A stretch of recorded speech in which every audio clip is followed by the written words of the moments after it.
오늘 우리에게 주시는 하나님의 말씀은 에베소서 4장 29절에서 32절, 데살로니가전서 5장 18절 말씀입니다. 무릇 더러운 말은 너희 입 밖에도 내지 말고 오직 덕을 세우는 데 소용되는 대로 선한 말을 하여 듣는 자들에게 은혜를 끼치게 하라. 하나님의 성령을 근심하게 하지 말라. 그 안에서 너희가 구원의 날까지 인치심을 받았느니라. 너희는 모든 악독과 노함과 분냄과 떠드는 것과 비방하는 것을 모든 악의와 함께 버리고 서로 친절하게 하며 불쌍히 여기며 서로 용서하기를 하나님이 그리스도 안에서 너희를 용서하심과 같이 하라. 범사에 감사하라. 이것이 그리스도 예수 안에서 너희를 향하신 하나님의 뜻이니라. 아멘. 2018년 아랍에미레이트의 한 학교에서 학생들을 대상으로 실험이 있었습니다. 이 실험의 이름은 식물 괴롭힘이라는 실험입니다. 아이들이 자주 다니는 복도에 2개의 화분을 준비해 두었습니다. 같은 흙, 그리고 같은 양의 물, 그리고 같은 조건으로 받을 수 있는 햇빛, 그렇게 같은 조건으로 화분을 두었습니다. 그리고 30일 동안 아이들이 이곳을 지날 때마다 화분에게 말을 하는 겁니다. 한 화분에는 칭찬과 격려를 하는 겁니다. 너는 정말 예뻐. 네가 있어서 우리가 너를 볼 때마다 너무 행복해. 이렇게 칭찬과 격려를 하는 겁니다. 그리고 또 다른 화분에는 비난과 저주를 하는 겁니다. 넌 어쩜 이렇게 못생겼니? 여기 있어서 우리는 너무 불편해. 아무도 너를 좋아하지 않아. 이렇게 비난과 저주를 하는 거죠. 30일 후에 어떻게 되었을까요? 그럼 보시는 것처럼 칭찬과 격려를 한 화분은 아주 잘 자라고 있고요. 그리고 비난과 저주를 한 화분은 죽어가고 있습니다. 이 실험은 아이들에게 어떤 말을 해야 할 것인지를 가르쳐주는 실험이었습니다. 그 말에 따라 그 말을 듣는 사람들이 어떤 영향을 받는 것인지 가르쳐주는 실험이었습니다. 이 2개의 식물이 이렇게 큰 차이를 보인 건 흙 때문도 아니고 물 때문도 아니고 바람 때문도 아니고 말 때문이었습니다. 말의 힘을 보여주는 실험입니다. 여러분, 우리는 주님의 부활, 생명 또 부활 능력에 기뻐하며 기쁨의 50일을 지나가고 있습니다. 오늘은 말에 대해 은혜를 함께 나누려고 합니다. 우리 믿음을 드러내는 것, 그리고 기쁨의 통로가 되는 것, 말이라고 할 수 있습니다. 신앙생활 오래 했어도 말에 실수할 때 많습니다. 말로 상처 줄 때도 많이 있습니다. 야고보 사도는 말하죠. 야고보서 3장 2절 말씀에 우리가 다 실수가 많으니 만일 말에 실수가 없는 자라면 곧 온전한 사람이라 능히 온몸도 굴레 씌우리라. 우리는 그렇게 생각합니다. 내가 생각한 대로 말할 수 있어. 내가 생각을 통제하며 말을 다스릴 수 있어. 그렇게 말하지만 사실 정반대입니다. 내가 하는 말이 내 생각을 지배합니다. 내가 하는 말들이 내 감정을 다스리고 내가 하는 말들이 관계를 규정해요. 하나님과 나 사이에서 내가 하는 말들이 믿음을 세워가는 것입니다. 그래서 말이 중요합니다. 찬양이 중요합니다. 기도가 중요합니다. 야고보 사도는 그것을 이야기합니다. 만일 말에 실수가 없으면 온몸도 굴레 씌우리라. 내가 하는 말이 내 온몸을 지배하는 것이다. 말이 중요하다. 그렇게 이야기를 합니다. 여러분, 그래서 말은 그릇입니다. 그릇은 재질이 중요하죠. 그런데 그 그릇에 무엇을 담고 있느냐도 중요합니다. 말 그릇이 중요합니다. 말의 품격이라는 책이 있죠. 이기주 작가는 말씀언이라는 한자의 구조를 이렇게 풀이합니다. 말씀언, 2번 생각한 다음에 그것을 말해야 합니다. 천천히 입을 여는 것입니다. 그래서 사람에게는 인품이 있고 언품도 있습니다. 말하는 것이 그 사람의 품격이 됩니다. 이렇게 이야기를 합니다. 에베소서는 교회와 그리스도인의 삶에 대해 가르쳐주는 서신이에요. 바울은 우리가 받은 구원의 은혜에 대해 말합니다. 우리가 구원의 은혜를 받았다면, 내가 주님을 만났다면 그 은혜에 합당한 삶을 살아야 한다. 그 중에 가장 중요한 첫 번째가 말이라고 이야기합니다. 말. 오직 너희의 심령이 새롭게 되어 새 사람을 입으라고 말합니다. 새 사람으로 변화된 첫 번째 변화가 말이라고 이야기를 합니다. 언어가 달라져야 한다는 겁니다. 에베소 교회는 다양한 배경을 가진 유대인과 이방인이 한 공동체가 되었습니다. 민족이 달라요. 계층이 달라요. 언어가 다릅니다. 이런 다양함 속에서 하나 되는 건 정말 신비입니다. 놀라운 일입니다. 그런데 이 교회의 하나됨, 그것도 놀랍지만 교회를 무너뜨리는 것도 말입니다. 말로 하나 되고 말로 무너질 수 있습니다. 그래서 그리스도인의 말에 무엇을 담아야 하는가? 오늘 본문을 통해서 바울이 가르쳐 줍니다. 첫 번째, 우리의 말그릇에 담아야 하는 건 덕을 세우는 말을 담아라 하는 것입니다. 덕을 세우는 말. 29절 말씀 우리 같이 읽어봅니다. 무릇 더러운 말은 너희 입 밖에도 내지 말고 오직 덕을 세우는데 소용되는 대로 끼치게 하라. 바울이 먼저 금지하는 말이 있습니다. 무릇 더러운 말은 너희 입 밖에도 내지 말라. 더러운 말, 로고스 사프로스. 이 사프로스는 상했다는 뜻이에요. 우리가 시장 가서 생선을 사거나 고기를 사거나 과일을 삽니다. 그럼 그게 상했어요. 그걸 우리가 먹으면 어떻게 될까요? 식중독에 걸립니다. 우리 몸에 영향을 끼칩니다. 그와 같다는 것입니다. 여러분, 하루 종일 기분 좋은 말을 들었다고 생각해 보세요. 내가 칭찬을 한 10번 정도 들었습니다. 기분이 너무 좋습니다. 그렇게 하루가 마무리되어 가는데 마무리되기 전에 기분 나쁜 말을 한마디 들었습니다. 마치 비수처럼 날카로운 말 한마디를 듣게 되면 그 한마디 때문에 잠이 오질 않아요. 그 한마디 때문에 잠이 오질 않습니다. 사람은 본능적으로 긍정적인 것보다 부정적인 경험을 더 강하게 저장하고 기억하는 경향이 있습니다. 이걸 부정편향이라 그래요. 더러운 말은 사람을 병들게 하는 말입니다. 아프게 하는 말입니다. 시험 들게 하는 말이고 하나님과 멀어지게 하는 말입니다. 그런 말들이 있습니다.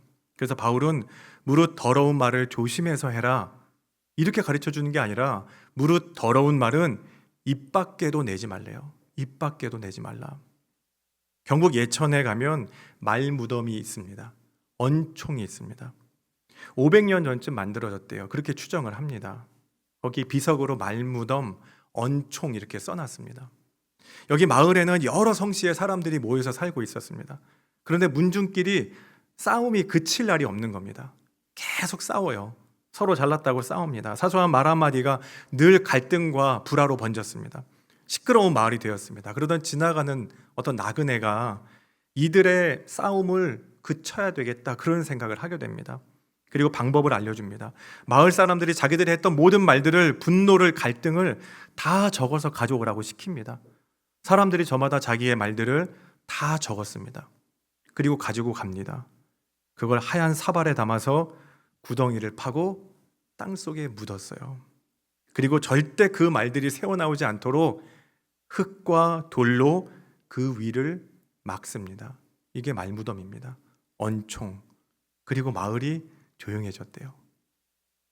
여러분, 바울은 하지 말아야 할 말들을 금한 후에 우리의 말그릇에 무엇을 담아야 하는지를 가르쳐주고 있습니다. 29절 후반절에 이렇게 기록합니다. 오직 덕을 세우는데 소용되는 대로 선한 말을 하여 듣는 자들에게 은혜를 끼치게 하라. 우리 그리스도인들이 덕을 세운다라는 말을 하죠. 덕을 세워야지. 덕을 세워야 한다. 이 덕을 세운다, 오이코도메라는 말은 집을 짓는다라는 건축 용어입니다. 그러니까 말을 한다는 건 집을 세우는 것과 똑같다는 거예요. 말을 한다는 건 사람을 세우는 것입니다. 말을 한다는 건 그 사람의 영혼을 세워주는 것입니다. 그리스도인의 말은 이렇게 영혼을 세워주는 것, 바울은 이것을 강조합니다. 로마서 15장 2절 말씀에 우리 각 사람이 이웃을 기쁘게 하되 선을 이루고 덕을 세우도록 할지니라.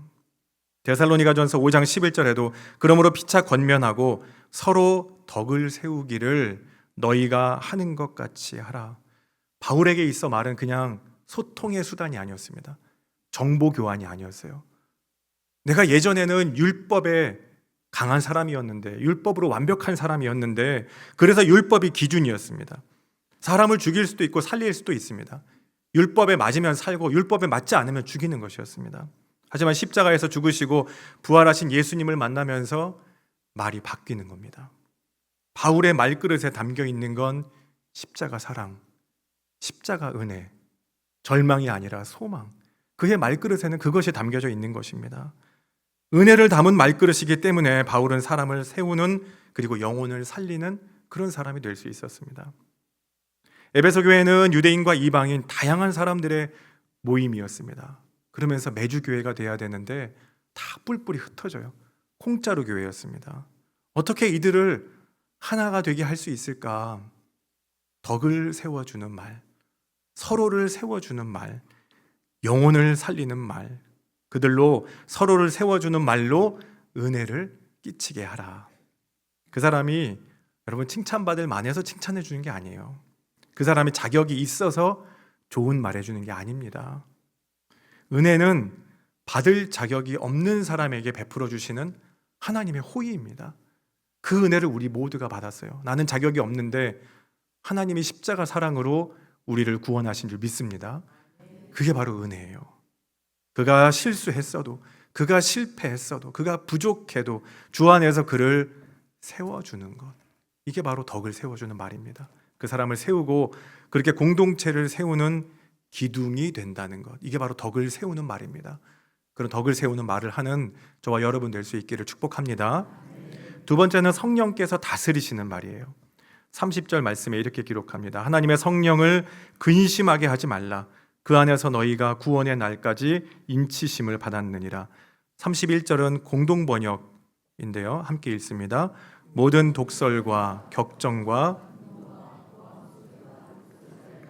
온갖 악의와 더불어 내어버리십시오. 말은 내가 무엇에 다스리심을 받는가, 무엇에 다스림을 받는가와 관련이 있어요. 내 안에 있는 게 말로 나와요. 나를 지금 뭐가 다스리고 있는가, 그게 중요하죠.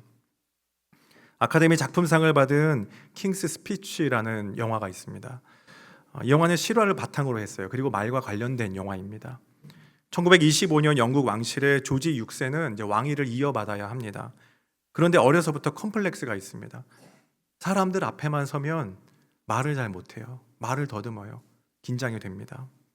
그래서 아버지 조지 5세는 이것을 걱정했습니다. 그래서 로그라는 사람을 붙여서 말을 잘할 수 있도록 도와주려고 언어 치료를 합니다. 그러면서 알고 보니 조지 6세가 말을 잘 못하는 데는 이유가 있었습니다. 엄격한 아버지 밑에서 꾸지람을 들으며 자랐습니다. 늘 긴장했어요. 불안해요. 두렵습니다. 유모에게 무시당한 기억이 있습니다. 왼손잡이인데 오른손으로 쓰라고 강요당했습니다. 그 사람들 앞에서는 늘 불안하고 두렵습니다. 그런 어린 시절의 불안과 두려움이 그를 다스리고 있어서 사람들 앞에서 말을 잘하지 못하는 겁니다. 그래서 로그는 그렇게 말합니다. 당신은 왕으로 충분한 자격이 있어요. 그러면서 그를 치료해 줍니다. 그가 변화됩니다. 말을 잘하게 돼요. 여러분, 우리의 말은 어떨까요? 우리의 말은 성령의 다스림을 받아야 됩니다. 성령께서 말하시는 거에 따라 그걸 말그릇에 담아서 말을 해야 됩니다. 예수님 부활 승천하시고 제자들이 오순절 마가의 다락방에서 기도할 때 성령이 임하시죠. 그때 이들의 말이 바뀝니다. 사도행전 2장 4절에 보면 그들이 다 성령의 충만함을 받고 성령이 말하게 하심을 따라 다른 언어들로 말하기를 시작하니라. 성령의 충만함을 받고 다 방언을 해요. 여기서 말하는 방언은 알아들을 수 없는 말을 했다는 것이 아닙니다. 여러 나라에서 모인 사람들이 있습니다. 당연히 말을 못 알아듣죠. 그런데 기도 소리를 들으니 우리나라 말로 하네? 우리나라 말로 하네? 다 알아들었다는 겁니다. 다 통했어요. 여러분, 성령의 다스림을 받는 것이 왜 중요할까요? 인간의 욕심으로 바벨탑을 쌓을 때 하나님이 말을 흩으셨습니다. 인간의 욕심과 이기심으로 바벨탑을 쌓을 때 다 말을 흩어버리셨어요. 알아듣지 못하고 갈등과 싸움이 일어나게 합니다. 반대로 성령이 우리를 다스리시면 소통이 되고 하나 됩니다. 그 사람의 마음을 내가 알아들을 수 있도록 성령께서 우리를 다스려 주십니다. 공감하게 하십니다. 예수님 마음을 알게 하시고 서로 사랑하게 하십니다. 성령이 임하시면 말이 바뀌는 거예요. 때로 어떤 말을 듣고 기분이 나쁠 때가 있습니다. 정말 기분 나쁜 말을 해서 그럴 수도 있고 내가 잘못 듣고 오해해서 그럴 수도 있어요. 그날따라 컨디션이 안 좋아서 그렇게 들을 수도 있죠. 그런데 여러분, 중요한 건 내가 어떻게 반응하느냐 하는 것입니다. 내 안에 있는 것에 따라 우리가 반응을 합니다. 내 안에 뭐가 있느냐에 따라, 나를 다스리고 지배하는 것에 따라 우리는 반응을 한다는 거예요. 31절과 32절 말씀 공동 번역으로 우리 다시 한번 읽어볼까요? 모든 독설과 격정과 분노와 고함 소리와 욕설 따위는 온갖 악의와 더불어 내어버리십시오. 여러분은 서로 너그럽고 따뜻하게 대해주며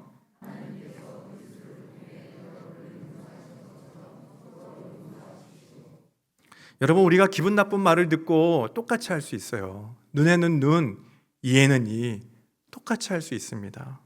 본문에 바울도 말하죠. 독설로, 격정과 분노로, 고함 소리로 똑같이 할 수 있습니다.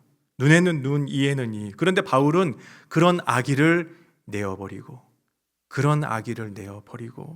주님께서 주신 사랑이 내 안에 더 크면 그렇게 반응하지 않을 수 있다는 겁니다. 내 안에 나를 다스리고 있는 것이 무엇인가, 이걸 물어보고 있는 겁니다. 나를 지배하고 있는 것이 무엇인가. 링컨 대통령이 원숭이 닮은 외모 때문에 못생기다는 말을 많이 들었대요. 한 번은 유세장에 갔는데 상대 후보가 링컨을 향해 소리쳤습니다. 당신은 두 얼굴을 가진 이중인격자야.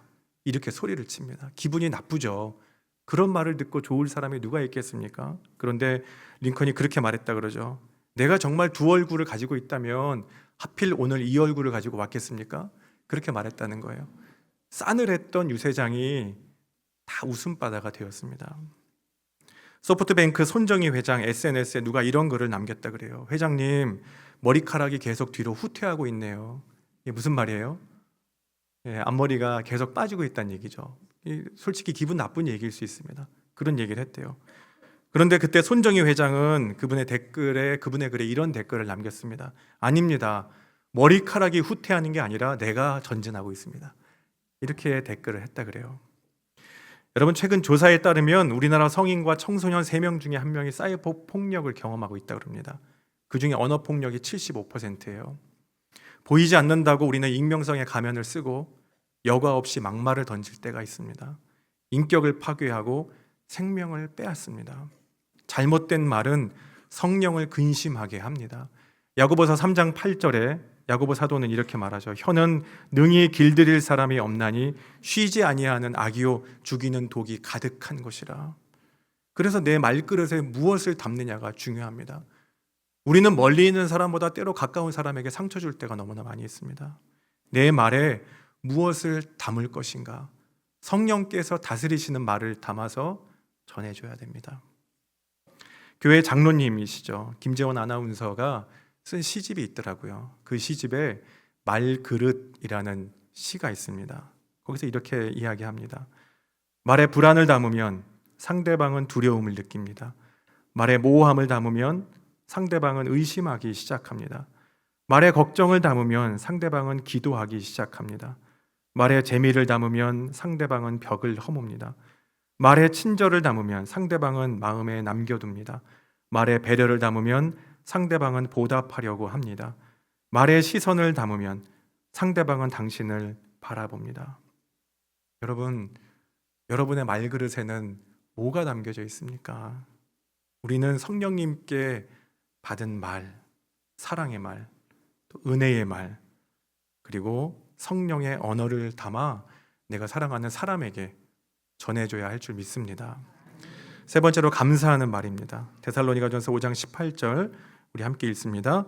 범사에 감사하라. 이것이 그리스도 예수 안에서. 우리 믿음의 정점에는 뭐가 있을까요? 그리스도인의 믿음의 정점에는 감사가 있습니다. 예수 그리스도를 믿고 하나님의 자녀가 되었다면 우리는 감사를 해야 됩니다. 감사를 고백해야 됩니다. 근데 지금처럼 전쟁이 있고 경기가 어려울 때, 내 삶이 힘들 때 정말 감사할 수 있을까요? 정말 감사가 나올까요? 많은 사람들이 비교하면서 감사합니다. 저 사람보다는 내가 낫지, 이런 감사를 하죠. 조건과 상황이 이전보다 나을 때 감사합니다. 그래도 10년 전보다 지금이 낫지, 이런 감사를 합니다. 그렇지 않으면 원망과 불평을 합니다. 그런데 그리스도인의 감사는 조건과 환경과 상황을 뛰어넘는 감사여야 합니다. 여러분, 박위라는 청년을 아시죠? 모든 것에 다 괜찮았을 때 사고를 당해 전신 마비가 됩니다. 얼마 전에는 결혼을 했죠. 위라클이라는 책을 쓰고 유튜브를 통해 희망과 복음을 전합니다. 그런데 사고 이후에 몸이 회복되어 갈 때 처음으로 자기 손으로 라면을 끓여서 먹습니다. 그런데 그게 너무 감사하더래요. 여러분 라면 끓여 먹으면서 감사해 보셨어요? 우리는 라면 끓여 먹을 때 신세한탄을 하죠. 근데 라면을 끓여 먹는데 그렇게 감사하더래요. 왜냐하면 내 손으로 라면을 끓여 먹을 수 있다니. 이게 너무 감사하더라는 거예요. 바울은 범사에 감사하라 이렇게 권면합니다. 여기에는 전치사 n이 붙어 있습니다. 뭐 안에서예요. 범사 안에서, 모든 상황 안에서 감사의 말을 선택하라는 겁니다. 이건 감정의 문제가 아닙니다. 여러분 우리는 때로 신앙이 감정에 흔들릴 때가 있습니다. 한국교회 그리스도인들이 이런 말도 있어요. 내가 기분이 나쁘면 천국도 안 간대요. 우리는 그러면 안 됩니다. 감정에 흔들리지 말고 감사를 선택해야 됩니다. 바울이 이 말을 쓸 때 감옥에 있었습니다. 좋은 환경이 아닙니다. 하지만 감사를 내 말그릇에 담으면 생각이 달라집니다. 말이 달라집니다. 감사하면 인생이 달라집니다. 감사를 말그릇에 담는 실천 5가지 함께 나눠보겠습니다. 첫 번째, 지금 감사합시다입니다. 지금 옆에 있는 가족에게, 오늘 내 가족에게 감사를 고백하십시오. 그게 바로 지금 감사합니다입니다. 두 번째, 하루를 열며 감사합니다. 하루를 시작할 때 하나님 내게 오늘도 호흡을 주셨네요. 하나님 오늘도 내게 건강 주셨네요. 하나님 내가 눈을 뜰 수 있게 해주셨네요. 하나님 이 모든 것에 감사합니다. 하루를 시작하며 감사로 시작하십시오. 세 번째, 그래도 감사합니다. 불평과 원망이 나올 때가 있어요. 힘들 때가 있습니다. 다 포기하고 싶을 때도 있습니다. 여러분 그래도 감사를 찾으십시오. 그래도 감사해야 됩니다. 네 번째, 교회 공동체에 감사합니다. 교회를 통해 구역 식구들 통해 은혜를 깨닫고 나눌 수 있어 감사합니다. 구역 식구들 주시고 교회 주셔서 감사합니다. 다섯 번째, 나에게 감사합니다. 인생 광야에서 넘어지고 낙심되고 힘들었지만, 무너질 때 있었지만, 헛헛할 때 있었지만 주님 의지할 수 있게 도와주셔서 감사합니다. 믿음 붙잡을 수 있게 해주셔서 감사합니다. 소망 가질 수 있도록 도와주셔서 감사합니다. 지금 감사합니다. 하루를 열며 감사합니다. 그래도 감사합니다. 교회에 감사합니다. 나에게 감사합니다. 여러분 기쁨의 50일 지나며 우리의 말이 새로워질 수 있기를 소망합니다. 덕을 세우는 말, 성령께서 다스리시는 말, 그리고 감사의 말, 이 3가지입니다. 이 3가지를 우리의 말그릇에 담아주실 때 주님께서 더 큰 은혜 부어주실 줄 믿습니다. 그렇게 여러분 가정과 일터와 삶의 모든 자리에 주님께서 부어주시는 기쁨과 은혜가 차고 넘칠 수 있기를 간절히 축원합니다. 사랑의 주님, 부활의 기쁨으로 기쁨의 오시길 지나게 하심 감사합니다. 주님, 우리 입술을 다스려 주옵소서. 내 감정이 아니라 성령의 인도하심 따라 말하게 하시고, 상처 주는 말이 아닌 생명을 살리는 말로, 사람을 세우는 말로, 불평이 아니라 감사의 말이 흘러나오게 도와주옵소서. 우리의 말그릇이 덕을 세우는 말로, 성령의 말로, 감사의 말로, 주님 주시는 기쁨으로 흘러넘쳐 모든 삶의 자리마다 주님과 동행하게 인도하여 주옵소서. 예수님 이름으로 기도합니다. 아멘.